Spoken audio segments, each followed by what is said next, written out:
Hola hermanos, bendiciones, me da gusto saludarles.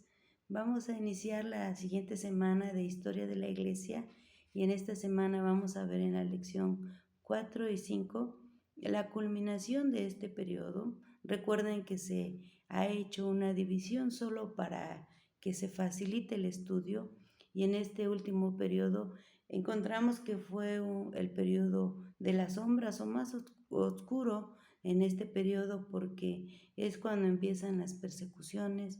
Vamos a leer un poco de un personaje ahí sobresaliente llamado Nerón, que empezó a oprimir y a perseguir a los cristianos, incluso hacía cosas atroces con los cristianos, como por ejemplo prenderlos como antorchas humanas para que iluminaran su jardín.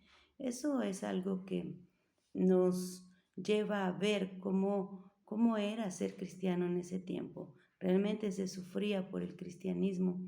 Vemos que al final de este tiempo, los que quedan al frente principalmente, pues son Pablo, Pedro y Santiago.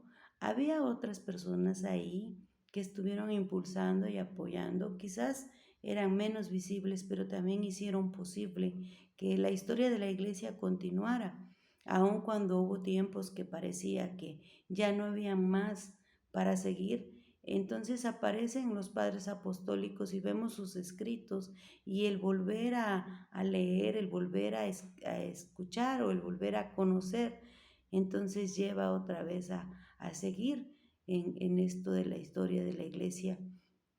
Vemos también entonces que entramos con la lección número 6 al siguiente periodo y este periodo abarca desde el año 100 hasta el año 313, es decir, desde la muerte de Juan hasta el edicto de Constantino. En este periodo de la iglesia vamos a ver varias cosas que pasaron, buenas y no tan buenas.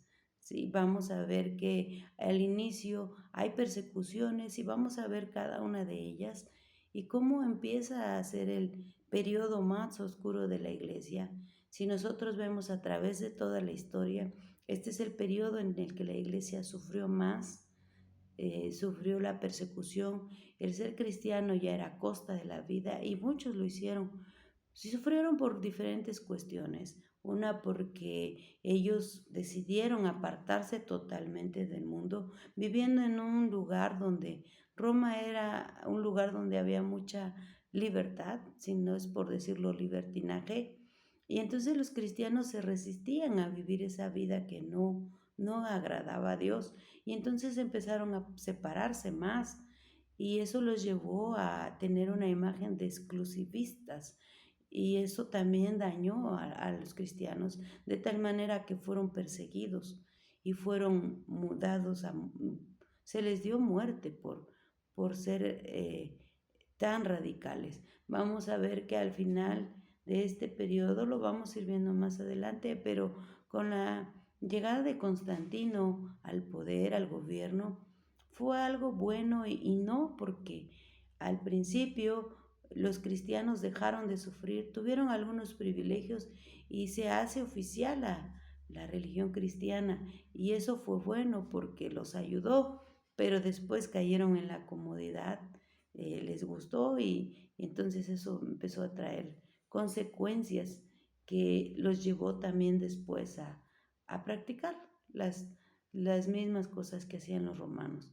Entonces en este periodo vamos a seguir viendo y vamos a seguir aprendiendo.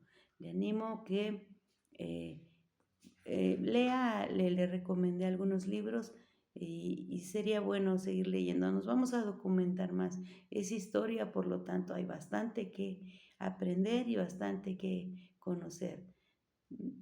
Espero que tengan una excelente semana, que el Señor les bendiga y nos vemos en la asesoría. Bendiciones a todos.